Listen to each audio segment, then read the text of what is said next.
Alors, lorsque j'ai commencé à parler autour de moi du sujet de cette conférence, eh bien, j'ai été surpris de voir en fait que beaucoup de personnes ne savaient pas ce que l'on entendait par maladie de civilisation.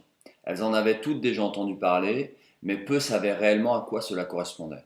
Elles n'avaient par exemple pas conscience de l'ampleur du phénomène, que les maux dont souffraient certains de leurs proches faisaient partie de cette catégorie de maladies, et que ces maladies sont les conséquences directes du mode de vie de nos civilisations industrielles, et donc par extension que les facteurs influençant ces maladies sont sous notre pouvoir.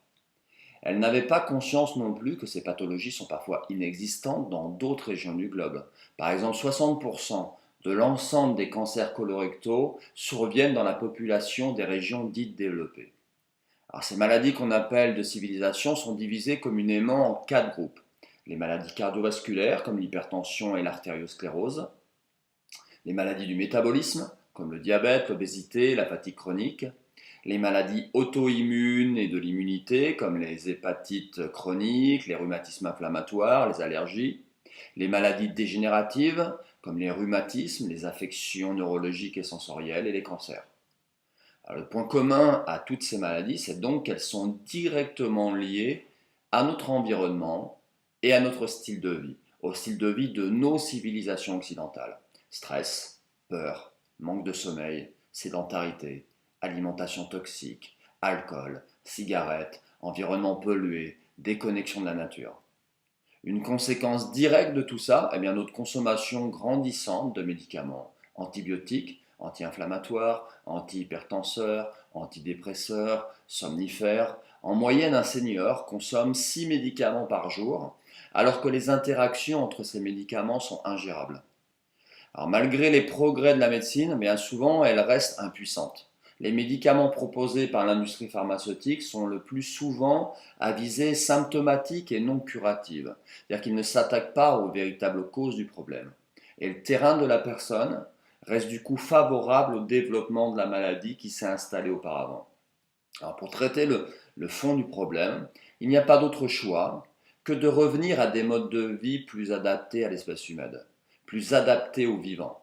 Il n'y a pas d'autre choix que de se responsabiliser vis-à-vis de sa santé et de comprendre en fait que les choix qui nous permettraient d'aller mieux et de moins souffrir de ces pathologies, en fait ils sont entre nos mains.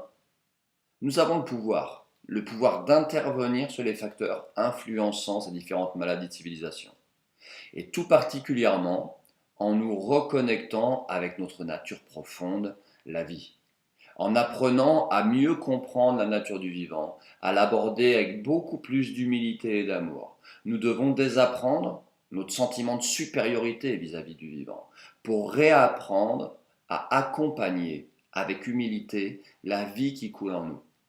Alors, une des lois du vivant qui est particulièrement impactée par notre style de vie occidental, eh bien, c'est la loi de l'hormèse. Et que dit cette loi? Eh bien que tout organisme vivant soumis à un stress ne dépassant pas sa capacité adaptative se renforce. Alors pour faire simple, pour que le corps se renforce, il faut qu'il soit sollicité, il faut qu'il soit bousculé afin qu'il y ait adaptation et que le corps cherche à améliorer son fonctionnement. Mais cette loi, elle dit aussi que cette simulation ne doit pas dépasser la capacité adaptative de la personne. Par exemple, bousculer entre guillemets le corps en faisant de l'activité physique, en faisant des bains froids, en pratiquant le jeûne sec, ça peut être intéressant pour accompagner le développement de la vie, mais à condition que ces pratiques soient adaptées au niveau d'épuisement physique ou nerveux de la personne qui les pratique. Or le problème il est double.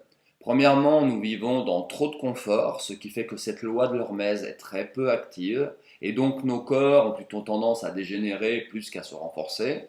Et deuxièmement, lorsque nous sollicitons notre corps, ou qu'il est stressé par notre environnement, eh bien ce stress dépasse très souvent notre capacité adaptative, car nous sommes épuisés. Alors si je reviens sur le point numéro un, nous vivons dans trop de confort, ce qui fait que cette loi de l'hormèse est très peu active. Et donc nos corps dégénèrent plus qu'ils ne se renforcent. Et en effet, concrètement, quand nous avons faim, on ouvre le frigo et on a juste à se servir. Le frigo est vide, en 5 minutes de voiture, on est au supermarché et on a pléthore de nourriture industrielle. On a froid, on met le chauffage, on a chaud, on met la clim. pour aller d'un point A à un point B, pour la voiture, les transports en commun. Bref, nous vivons dans l'abondance. Alors ce qui pourrait paraître positif, eh bien au final finit par causer notre perte. Le corps n'étant plus sollicité, ou pas suffisamment, ou alors au-delà de sa capacité adaptative, eh bien ce corps il n'a plus besoin de s'adapter, de se renforcer, et il dégénère, ou alors il s'épuise encore plus. Il faut donc réapprendre à le stimuler, et c'est vrai que l'activité physique, le sport, eh ben, c'est l'un des leviers possibles. Alors les autres leviers, ça pourrait être quoi? Ça pourrait être se confronter, par exemple, au changement climatique, au chaud, au froid. Peut-être qu'à côté de chez vous, vous avez un centre de cryothérapie, par exemple. Vous pouvez prendre des bains froids, faire du sauna. La privation de nourriture aussi, le jeûne, le fasting, très à la mode en ce moment. La stimulation intellectuelle, accepter de relever des défis physiques ou des défis intellectuels. Bref, pour qu'il y ait la vie, il faut du mouvement. Et l'erreur que font les personnes qui ont compris cela, c'est qu'elles ne respectent pas la deuxième partie de la loi de l'Hormèse disant que la sollicitation ne doit pas dépasser leur capacité adaptative pour qu'ils puissent y avoir renforcement. Et si je prends l'exemple du sport, puisque cela fait maintenant bientôt 20 ans que j'observe le comportement des pratiquants de fitness dans les centres de remise en forme, bah, la plupart ils ont compris en fait. Ils ont compris qu'ils devaient faire bouger plus leur corps. Ils ont compris qu'ils devaient le stimuler ce corps et de reprendre une activité physique pour aller mieux. Mais beaucoup n'obtiennent pas forcément le résultat escompté, car soit ils ne pratiquent pas la bonne activité, c'est-à-dire qu'elle n'est pas adaptée à qui ils sont au moment où ils la pratiquent, soit ils ne pratiquent pas assez, ou alors trop, c'est-à-dire au-delà de leur capacité adaptative, soit ils ne pratiquent pas dans le bon environnement. Ce qui au final finit par au mieux ne leur apporter aucun résultat, physique ou psychique, ou au pire cela finit par accentuer leurs problématiques. Alors pourquoi agissent-ils comme ça? Pourquoi font-ils ces choix? Parce qu'ils ne se connaissent pas au final. Ils ne se connaissent pas. Ou alors ils pensent faussement se connaître.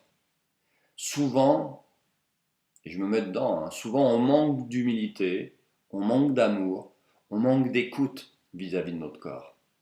Et c'est là où l'Ayurveda est un outil très intéressant pour apprendre à se connaître, pour apprendre à s'accepter, à s'aimer, à s'écouter, pour apprendre aussi à faire des choix de vie, que ce soit des choix dans vos activités physiques, dans votre alimentation, dans vos décisions professionnelles, que ce soit des choix dans vos choix d'environnement.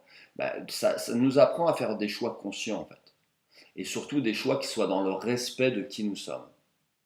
Et en impactant nos routines de vie, d'actes plus conscients, plus adaptés à notre personne, eh bien nous intervenons sur la base, sur le terreau de ces maladies de civilisation. Alors l'Ayurveda nous enseigne que de par notre prakriti, notre constitution de naissance, eh bien nous sommes tous différents. Ce qui fait que naturellement, nous n'avons pas les mêmes capacités physiques, les mêmes capacités psychiques, ni la même capacité adaptative dont parle la loi de l'Hormèse.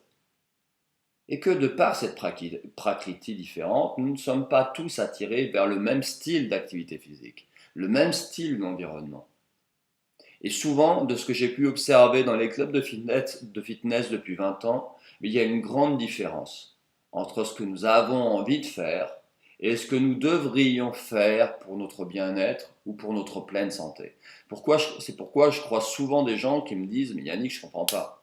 Je comprends pas, je fais 6 heures de sport par semaine et je ne suis pas bien, je ne vais pas mieux en fait. » Et ce qui se passe, c'est que la plupart de ces personnes sont guidées et influencées dans une mauvaise direction. Elles sont guidées et influencées en fait par leur déséquilibre.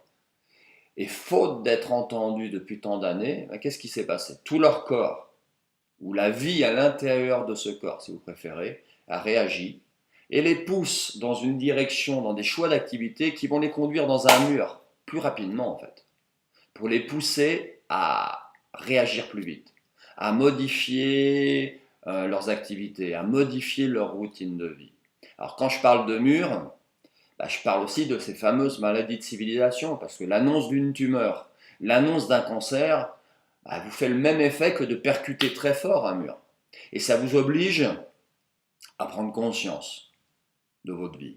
Ça vous oblige à ouvrir quelque part les yeux et à revoir vos priorités dans la vie, à revoir peut-être votre hygiène de vie, et donc à amorcer un changement profond. Mais quel dommage de devoir attendre un tel choc pour amorcer un changement profond dans nos vies. Mais malheureusement, c'est très souvent la seule solution qu'ait trouvée la vie pour se faire entendre et pour que cette personne change avant que la vie ne s'éteigne en elle. Alors avant d'en arriver à cet ultime message d'alerte, la vie a tout fait pour se faire entendre. Les messages ont été très nombreux. Nous les appelons chez nous des symptômes. Et qu'est-ce qu'on a appris à faire avec les symptômes? On a appris à ne surtout pas les écouter. On les fait taire. Ouais, on les muselle par la chimie.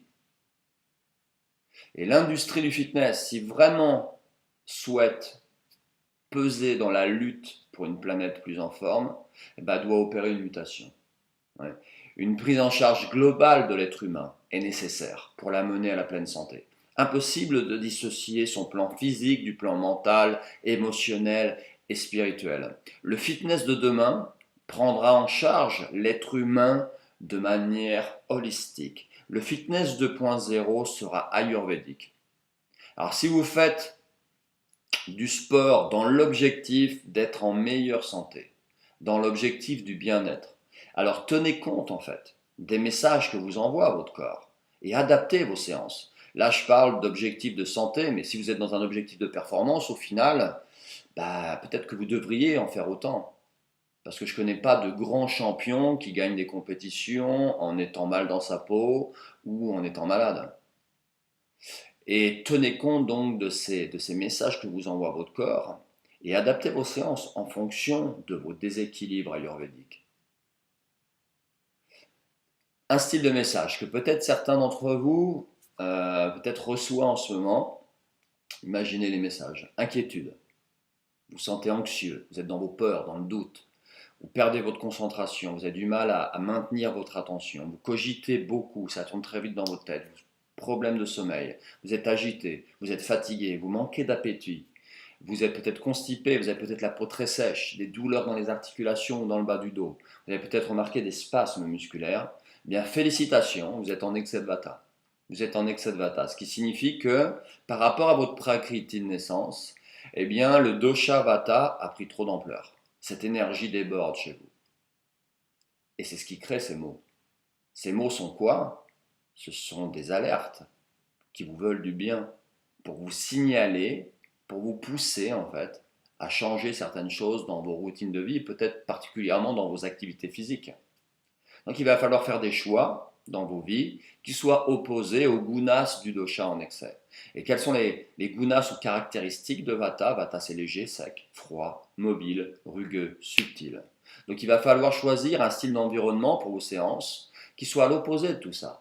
Plutôt en intérieur, faites du sport en intérieur, au chaud, surtout en hiver et en automne. Le club de fitness, ça peut être très intéressant, mais allez-y aux heures creuses pour moins de sollicitations des sens. Vous pouvez choisir des lieux un peu zen, cocooning, comme dans certains studios de yoga par exemple.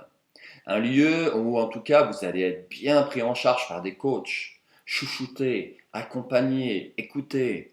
Vous voulez faire du sport en extérieur, ok, mais choisissez plutôt des saisons comme le printemps, l'été. Courez quand il y a du soleil, quand il fait chaud. Hydratez-vous bien, buvez chaud pendant vos séances. Si vous vous faites coacher par un personal trainer, choisissez-le bien. Choisissez un coach ancré, solide, avec de bonnes articulations, une musculature plutôt ronde, un coach stable, posé, qui parle calmement, avec une voix grave. Ouais, pas le surexcité là-bas, tout petit, tout nerveux, qui court dans tous les sens.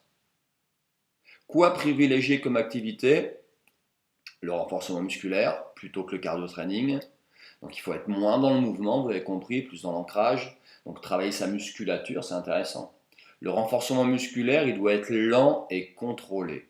Des mouvements lents et contrôlés. Des régimes de contraction parfaits, l'isométrie. L'isométrie, c'est quand vous bloquez une position. Par exemple, la chaise, vous avez tous déjà fait ça certainement. La chaise, appuyez le dos contre un mur, vos cuisses travaillent, vos fessiers travaillent, mais sans mouvement. Le régime de contraction excentrique aussi, le fait de freiner une charge lourde. Vous travaillez très fort vos muscles, mais vous le faites lentement. Alors l'idéal pour ça, c'est de travailler sur machine. C'est de travailler sur machine parce que vous serez en sécurité pour faire ce style de contraction, de régime de contraction. Si vous faites du cardio training, travaillez à intensité modérée. Faites attention à ne pas dépasser vos limites. Choisissez plutôt un vélo, vous voyez les vélos avec les dossiers, là vous êtes bien confortable, plutôt que l'elliptique où vous allez être trop dans le mouvement. Choisissez un appareil sans informatique. Évitez de vous retrouver face à un écran qui va vous surstimuler. Si vous décidez de faire un peu plus d'intensité, prenez des phases de récupération plus longues. En tout cas, dans vos intensités maximales, ne dépassez pas le 8 sur 10, 10 étant l'effort maximal que vous puissiez faire. Hydratez-vous bien, comme je vous l'ai dit tout à l'heure, buvez chaud. Un milieu aquatique, ça peut être intéressant, à condition que l'eau de la piscine soit bien chauffée. Le yoga Bikram, c'est très bien pour quelqu'un qui est en excès de vata. Et finissez, si possible, à vos séances par un petit peu de relaxation, par des étirements, puisque vata, ça a tendance à raidir le corps. Vous pouvez méditer aussi, mais méditer sur vos chakras inférieurs pour travailler votre ancrage. Ce qu'il faut éviter, éviter les circuits training, l'enchaînement de plein d'exercices, éviter la trop haute intensité, éviter les cours dansés s'il y a trop de mouvements, éviter les lieux surfréquentés, trop stimulants, faites attention, ne faites pas un footing par exemple en plein centre-ville aux heures de pointe, évitez si possible, encore une fois ça dépend de votre emploi du temps naturellement, d'aller aux heures d'affluence dans votre salle, trop de sollicitations. Attention au surentraînement, attention à la surfréquentation. Tout à l'heure, je vous parlais de ne pas dépasser ses capacités adaptatives. Les personnes qui ont beaucoup de vata en elles, ont tendance justement à ne pas se sentir fatiguées, à ne pas en avoir conscience et à dépasser très souvent leurs capacités adaptatives. Ce qui fait qu'ils sont épuisés, physiquement et nerveusement. Alors peut-être vous êtes reconnu dans ces symptômes, dans ces messages que vous envoie votre corps. Je vous en donne d'autres. La colère, l'irritabilité, l'impatience, la frustration, un comportement tyrannique, des inflammations dans le corps, des bouffées de chaleur, des éruptions cutanées, des brûlures d'estomac, une odeur corporelle qui a changé, qui devient plus aigre, le teint qui rougit facilement. Vous avez les selles ou les urines d'un jaune prononcé, les yeux injectés de sang. Eh bien, vous recevez des messages qui vous annoncent que vous êtes en excès de pitta. Ce dosha a pris trop de proportions, trop d'influence sur votre prakriti. Donc il va falloir adapter certaines choses dans vos vies. Si on cible ces choses sur vos activités physiques, il va falloir faire des activités physiques qui soient à l'opposé de pitta. Et pitta, c'est quoi? C'est chaud, pénétrant, léger, légèrement gras, liquide, mauvaise odeur. Donc en termes de style d'environnement, au frais, dans un endroit harmonieux, dans un endroit qui sent bon, en pleine nature, par exemple. Courez en forêt, courez au bord de l'eau. Si vous décidez d'aller faire du fitness dans un club, assurez-vous que le club soit bien ventilé, ça sent bon, c'est bien rangé, le matériel est bien entretenu, c'est harmonieux, c'est joli. Alors vous allez me dire, ouais, mais bon, ça c'est vrai pour tous les profils. Oui, mais c'est encore plus vrai si vous ressentez les messages de l'excès de pitta. Il faut que ce lieu soit facilement accessible. Donc choisissez des horaires, vous n'allez pas vous mettre en la pression pour arriver à l'heure. Oubliez par exemple le cours de fitness à 12h30 alors que vous terminez le bureau à 12h15 et que vous avez très peu de temps pour déjeuner, que vous devez prendre votre voiture, vous prendre le périph' et trouver une place pour vous stationner. C'est le meilleur moyen de, au final, accentuer vos déséquilibres, accentuer vos maux.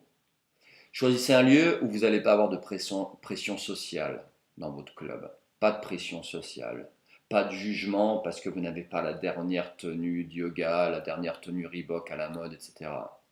Si vous vous faites coacher par un personal trainer, choisissez quelqu'un qui soit d'abord en maîtrise, parce que c'est important pour vous, sentir que ce coach maîtrise vraiment, a de l'expérience.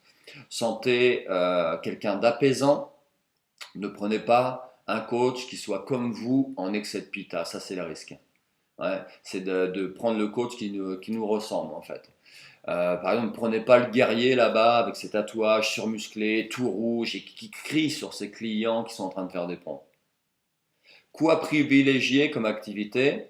Bah, en fait, c'est pas tant les activités elles-mêmes auxquelles il faut faire attention, c'est plus votre manière d'aborder ces activités qui va être important. Il faut privilégier le plaisir, amusez-vous, cherchez le fun, des activités ludiques qui vont vous sortir en fait de la pression que vous vous mettez déjà quotidiennement. Cherchez le jeu, pas de pression, pas de pression. Oubliez la notion de performance, oubliez la notion d'objectif. Je cours pour courir, pour le plaisir que ça m'apporte, dans l'instant présent. Et pas pour l'objectif de préparer le marathon de New York. Choisissez bien vos partenaires d'entraînement. Pas de compétition entre vous. Oubliez par exemple les parties de squash endiablées avec votre pote qui est lui-même en excès de pita, où vous allez taper très fort dans la balle qui va devenir très chaude rapidement, où vous allez vous chambrer l'un avec l'autre. Oubliez le footing du dimanche matin qui vous met la boule au ventre, parce que vous êtes sous pression à l'idée de devoir tenir le rythme du groupe en fait. Donc privilégiez plutôt des activités calmantes, apaisantes, douces, le yoga, le pilate, la relaxation. Si vous devez ou souhaitez maintenir des efforts intenses dans vos entraînements, bah, ça peut être très intéressant pour vous de faire ce style d'effort dans l'eau. Parce que ce milieu-là, cet environnement-là va apaiser Pita.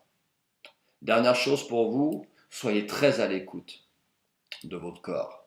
Ne rentrez pas en guerre contre lui. Oubliez votre tatouage là, que vous avez sur l'avant-bras où c'est marqué No pain, no gain. Cherchez pas forcément à réduire au silence votre corps. Parce que vous savez quoi? Un jour ou l'autre, c'est lui qui aura le dernier mot. Systématiquement, c'est lui qui aura le dernier mot. Donc évitez, qu'est-ce qu'il faut éviter? La compétition permanente avec vous, les autres. Évitez les sports trop agressifs, trop intenses, comme la boxe taille, le squash, le crossfit, les entraînements à haute intensité. Évitez le challenge à outrance. Par exemple, voilà, vous courez sur le tapis, à côté de vous, et il y a quelqu'un qui court sur le tapis, vous regardez, vous voyez qu'il est à 12 km/h, vous mettez 13. Il vous voit mettre à 13, lui met 13,5. Vous mettez 14, et ainsi de suite. Comment ça va se finir ça? Ça va se finir par la mort de l'un des deux en fait. Donc pas de compétition, pas de challenge, ou en tout cas, pas pendant la période où votre corps vous envoie ce style de message d'alerte. Comprenez? Peut-être que dans 3 semaines, un mois, 6 mois, ça sera d'autres messages qu'il vous enverra. Mais en ce moment-là, il vous envoie ces messages-là pour vous avertir et pour vous pousser à changer des choses dans ce que vous faites. Donc évitez naturellement les lieux trop chauds d'entraînement, les lieux mal ventilés où ça sent mauvais. Évitez d'aller faire du hammam, du yoga bikram, pas parce que ça sent mauvais, mais parce que c'est très chaud. Vous voyez? Dernier style de message, la flemme. Vous sentez là. Ouais. Vous êtes fatigué au début de journée avant même que la journée ait démarré. Vous êtes plutôt en dépression, tendance à remettre beaucoup au lendemain les choses, à procrastiner. Vous avez du mal à accepter le changement. Vous vous sentez lent en ce moment, vous vous sentez lourd en ce moment. Vous avez besoin de beaucoup de sommeil, vous faites peut-être de la rétention d'eau, vous avez peut-être pris du poids. Vous êtes aperçu que votre teint est plus blanc, que votre langue est plus blanche que d'habitude. Ben, c'est les symptômes en fait, les messages de votre corps qui vous alertent d'un excès de kapha. C'est-à-dire que kapha a pris trop de proportions par rapport à votre constitution de naissance. Et kapha, c'est quoi? C'est lourd, collant, lent, huileux, froid, stable, lisse. C'est pour ça que vous ressentez ce style de message. Donc il va falloir aller chercher des choses qui soient à l'opposé de kapha. Donc en termes d'environnement pour vos séances de sport, privilégiez des environnements où tous vos sens vont être stimulés. Tous vos sens vont être stimulés, où vous allez être challengé physiquement et mentalement. Allez dans cette dernière salle de fitness à la mode là, qui vient d'ouvrir près de chez vous. Mais cette salle un peu hype là. Allez-y aux heures d'influence. Choisissez un coach, un personal trainer qui vous impressionne. Pas lui là. Lui. Vous le voyez ou pas? Celui qui vous rassure. Ce coach là que vous allez toujours voir. Parce qu'il vous rassure parce que quelque part il vous ressemble un petit peu. Il est calme, il est posé. On dirait un gros nounours. Mais plutôt, allez voir l'autre là-bas. Ouais, celui qui vous impressionne un peu, celui que vous avez du mal à aller suivre ses cours. Ouais, le gars là-bas avec les tatouages qui a l'air très en forme et qui a l'air, qui vous fait un peu peur. Choisissez aussi un lieu qui soit proche de chez vous. Proche de chez vous. Parce que sinon, la distance, bah, ça va être l'excuse toute trouvée pour ne pas aller faire vos séances de sport. Si vous faites du sport en extérieur, confrontez-vous aux éléments. Allez faire du sport quand il y a du vent, quand il fait chaud. Quel style d'activité fitness vous pourriez privilégier? Il faut chercher de toute manière, peu importe ce que vous faites, peu importe ce que vous faites. Il faut chercher le dépassement, il faut chercher le mouvement, il faut chercher à sortir de sa zone de confort psychique, physique. Il faut casser régulièrement vos habitudes. Donc faites du cardio training plus que du renforcement musculaire. Dans le mouvement, choisissez des appareils où tout le corps est en mouvement. Choisissez le vélo elliptique dont je vous parlais tout à l'heure, le tapis de course, le ski erg. Faites des séances qui sont courtes, 30 minutes maximum, mais à haute intensité. Et une méthode qui est très bien, c'est ce qu'on appelle l'intervalle training, et en particulier le Tabata. Peut-être vous connaissez cette méthode. C'est quoi cette méthode? C'est 20 secondes au maximum de ce que vous êtes capable de donner. Donc vous êtes par exemple sur votre vélo elliptique, pendant 20 secondes, vous accélérez aussi vite que vous pouvez, pendant 10 secondes, vous arrêtez. Et vous faites ça 8 fois d'affilée. C'est parfait pour booster cette fameuse loi de l'hormèse dont je vous parlais tout à l'heure, et pour surtout vous faire baisser votre CAFA. Cherchez de l'essoufflement, cherchez la transpiration, cherchez le déspacement de vous-même. D'où l'intérêt d'avoir un coach qui est là pour vous pousser au derrière. Parce que c'est difficile d'y parvenir seul. C'est pour ça que je vous conseillais de choisir ce coach-là, qui a l'air très exigeant avec ses clients. Pas ce coach-là qui vous rassure, qui va dans votre sens, qui vous fait ralentir quand vous êtes fatigué, qui vous donne votre serviette quand vous avez besoin de vous éponger. Choisissez là le sergent instructeur là-bas. Au moins en tout cas pendant la durée de cet excès de CAFA. Donc faites des circuits training, enchaînez plein d'exercices les uns derrière les autres, travaillez poids du corps en mouvement intense. Le boxing training qui est très à la mode en ce moment dans les salles, c'est parfait pour vous. Les cours dansés, les cours de danse, que ce soit du body jam, du shebam, des cours qui vont vous challenger, pas forcément physiquement, mais plus psychologiquement. C'est super intéressant aussi. Le fait de se dire, ah mais j'ose pas trop aller dans ce style de cours parce que je suis pas super à l'aise avec mon corps, et d'y aller quand même, vous sortez de vos zones de confort psychologique. Dernière recommandation, changez régulièrement d'activité. Régulièrement, cassez vos routines. Qu'est-ce qu'il faut éviter? Les activités trop douces, vous l'avez compris, trop rassurantes, de faire toujours les mêmes cours à la même place avec votre coach préféré. Ça vous parle ça, hein? Évitez les longues séances de cardio sur votre appareil préféré avec un bouquin par exemple. Évitez de trop boire durant vos séances. Donc là, on a vu un peu tous ces différents messages que vous pouvez recevoir de votre corps. Et l'erreur que font, encore une fois, les gens, c'est qu'ils pensent, ils les prennent négativement, ces messages. On vous a appris à ne pas aimer les symptômes, à avoir peur de ces symptômes. Alors que c'est juste des messages d'alerte, exactement comme sur votre voiture, il y a un voyant rouge qui clignote sur votre tableau de bord. Ce voyant rouge, il vous veut du bien au final, même s'il vous embête un peu, là, ça vous embête de le voir qui s'allume. Parce que vous savez qu'il y a quelque chose qui ne va pas, mais vous savez que vous allez devoir regonfler votre pneu, par exemple. Le corps, c'est exactement la même chose. Tout ça, ce sont des messages qui vous invitent à opérer des changements. Et c'est vrai que le sport, c'est un levier important. C'est un levier important pour lutter contre l'augmentation croissante de ces maladies de civilisation. Ces maladies de civilisation, elles arrivent quand? Quand on ne répond pas au message du corps, en fait. Quand on n'écoute pas son corps. Donc oui, le sport, c'est un levier important. Mais est-ce que c'est le plus important? C'est une question que je vous pose. Est-ce que c'est le levier le plus important? Mais pourquoi il nous dit ça? Il est dans le fitness depuis 20 ans. C'est un piège? Calculez combien d'heures de sport vous allez faire dans votre semaine. Combien d'heures de sport vous faites là en ce moment dans votre semaine? Faites pas de sport, il faut vous y mettre. 2 heures, 4 heures, 6 heures. 2 heures, c'est une moyenne. C'est une moyenne pour les personnes qui fréquentent les centres de remise en forme. 2 heures, ça représente 1,19% des 168 heures que compte votre semaine. Vous faites 6 heures de sport par semaine, vous êtes à un haut niveau de pratique, malgré tout ça, c'est moins de 4%. C'est moins de 4% de votre semaine.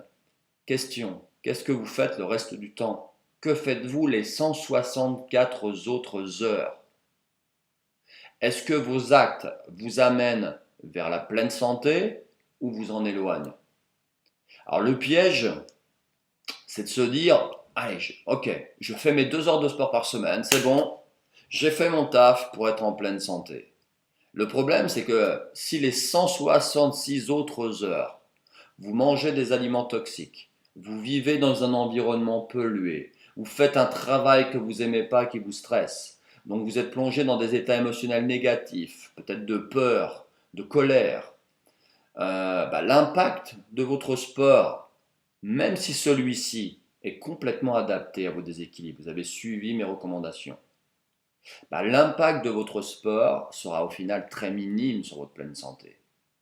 Parce que noyé dans tellement d'autres heures où vous faites des choix qui vous tirent peut-être vers le bas. Donc votre activité physique, si celle-ci a un objectif de pleine santé, doit faire partie d'un changement global. D'un changement global. Impossible de dissocier encore une fois la manière dont vous bougez, de ce que vous mangez, de ce que vous pensez, de vos états émotionnels générés par ces pensées, de l'environnement dans lequel vous évoluez, que ce soit dans votre environnement de vie, de travail, de sport. Ouais, surtout si vous êtes dans un objectif de pleine santé. Bref, pour une réelle solution aux maladies de civilisation, eh bien, pour être une réelle solution aux maladies de civilisation, l'activité physique doit être ayurvédique, complètement adaptée et adaptable au message de votre corps. L'activité physique doit enfin s'inscrire dans une prise en charge globale, un changement global et ne pas être une action isolée. Alors, merci de votre écoute. Merci de votre écoute. Cette vidéo doit durer à peu près une demi-heure. Alors j'espère que vous êtes encore là au bout d'une demi-heure et que ça vous a intéressé. Si les sujets dont je vous ai parlé durant cette conférence vous ont parlé et vous ont questionné, vous ont peut-être bousculé, vous êtes aperçu que bah oui, c'est vrai que mes choix, je pense me faire du bien en faisant du sport, mais au final, si j'ai bien compris, je me fais pas forcément systématiquement du bien. Si vous avez des questions par rapport à tout ça, vous pouvez me joindre via les réseaux sociaux, en particulier ma page Facebook, Yannick Relier, et aussi ma page Facebook Rebound System. Vous pouvez me joindre par mail à cette adresse yannick.relier@me.com. Je vous souhaite une bonne santé, une pleine santé. Je vous souhaite d'activer à son maximum cette loi de l'hormèse. J'espère que tout ça vous a parlé. Prenez grand soin de vous et à très bientôt.